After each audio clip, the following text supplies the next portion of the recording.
పెద్దశంకరంపేట మండలంలోని పంట రైతులు వారి భూముల్లో తుకాలు వేసుకొని ఉంటే పందుల పెంపకందారులు ఎంత చెప్పినా వారి పొలాల వైపు తీసుకువచ్చి ఆ తుకాలలో మేపుకుంటూ పంటలపై ఇష్టానుసారంగా పంట పొలాలపై తీసుకువెళ్లి అక్కడ విడిచిపెట్టడంతో అక్కడి పంట వేసుకున్న రైతులు నష్టాల పాలవుతున్నారు.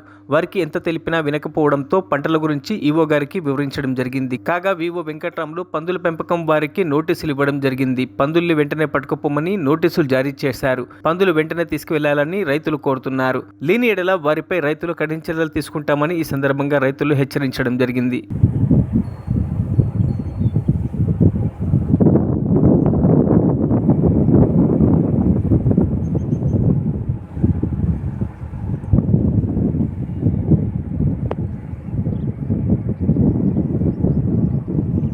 మరిన్ని అప్డేట్స్ కోసం మా ఛానల్ని సబ్స్క్రైబ్ చేయండి.